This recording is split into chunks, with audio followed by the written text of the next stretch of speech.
I'm presenting a summary of a model of liver regeneration, a paper by Furchtgott, Chow, and Periwal. Now, there are three subpopulations of liver cells. They're the quiescent cells, prime cells, and replicating cells. Quiescent cells are in the G0 state, meaning they're just sitting there, they're not in the cell cycle, nothing's happening.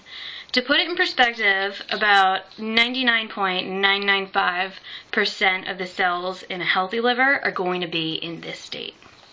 It's only after something like a partial hepatectomy, which is partial removal of the liver, where certain genes are induced which cause some cells to go from the G0 to G1 state, becoming primed cells. If growth factors are present, prime cells can go from the G1 through a G1S restriction point, at which point they must undergo mitosis, becoming replicating cells. However, in the absence of growth factors, G1 cells which have not yet reached the restriction point can return to quiescence. A large network of cytokines create a negative feedback mechanism that ensures that after an initial spike in transcription, remaining quiescent cells may no longer enter the cell cycle. Otherwise, the liver might be in a constant state of overgrowth followed by apoptosis. Now, although the exact nature of the start signal of the initial rise in activity of cytokines and growth factors is not clear, it appears that it involves the metabolic load upon the liver.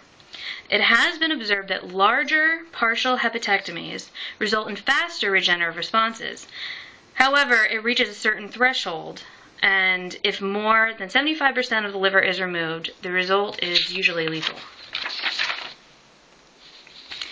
Some assumptions for the model: that the trigger of the growth factors is the metabolic load per liver cell, M over N, where M is the total metabolic load and N is the total number of liver cells. Since the liver cells can be any of the three types, Q, P, or R, it follows that Q plus P plus R equals N.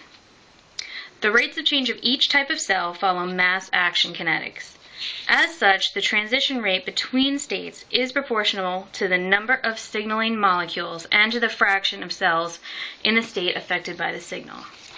And that's where we get these equations. Now, the increase in these immediate early genes, that's what IE stands for, is responsible for taking cells from this quiescent cell over to the primed cells. And the addition of growth factors takes primed cells and turns them into replicating cells. The replicating cells increase with a rate of proliferation here, and these new cells are the product of mitosis. Now, the extracellular matrix, that's what the ECM stands for, has the capacity to anchor growth factors to itself, preventing them from being activated. In addition, it can inhibit mitosis, which returns the replicating cells here back to quiescent cells over here. Prime cells turn back to quiescent cells. Prime cells turn back to quiescent cells at a rate proportional to the sigmoidal function describing the threshold for requiescence. They go back to quiescent cells. And all three types of cells go through apoptosis at a rate proportional to themselves and the metabolic rate, M over N, the metabolic load per cell. Nucline analysis. This is in the QR plane, and this red line here is the Q nucline. This dotted line here is the R nucline. You'll see that they intersect at this point, which is unstable, and you'll notice that to the left of the unstable point, these tend towards 0, and they intersect here at a stable point, which is very close to 1, 0, meaning almost 100% of the cells would be in the quiescent state, which makes sense considering that, like I said in the beginning, in a healthy liver, over 99% of the cells will be in this quiescent state. So that the trend will be towards a healthy liver where they are all in quiescent state.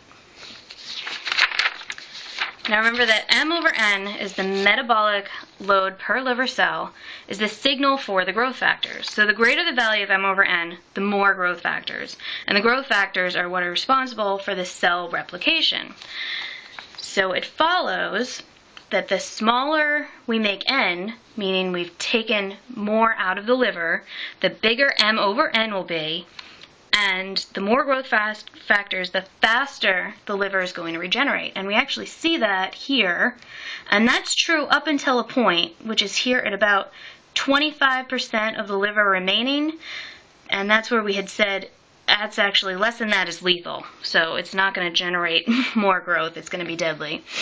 But for larger hepatectomies, you'll find that recovery time for half of what was lost is a lot faster than for smaller hepatectomies. Whereas at 20% hepatectomy, where 80% of the liver remains, it takes more than 500 hours to see an extra 10% growth there.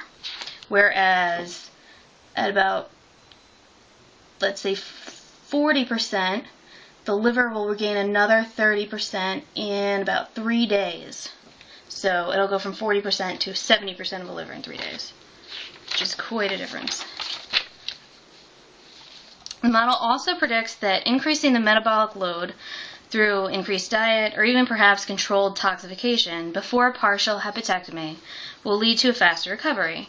For example, doubling the metabolic load 48 hours before a 75% partial hepatectomy leads to complete and rapid recovery as compared to an extremely slow recovery under regular conditions. And you can see here this makes sense. Time 0 is the surgery, and 48 hours before the surgery the metabolic load was increased, which increases the primed and also the replicating cells. So by the time the surgery came along, there was already a lot of replicating cells in the liver, which they wouldn't be there normally, and that sped up the recovery. Conversely, a liver that is too small to perform basic functions and is liable to failure could be saved by decreasing metabolic load through starvation. Decreasing the metabolic load M will decrease the metabolic load per cell, M over N, so the liver is not in the apoptotic range. The liver can then grow sufficiently so that it can survive under a regular metabolic load. Halving the metabolic load for 48 hours after an 85% partial hepatectomy successfully brought the liver to full recovery, whereas without modifying the metabolic load, anything greater than 75% partial hepatectomy would have been lethal. So that's a significant difference there. Just about the article in general, I thought, I didn't think the original equations actually seemed all that necessary to come to the conclusion that the increased metabolic load could speed up recovery.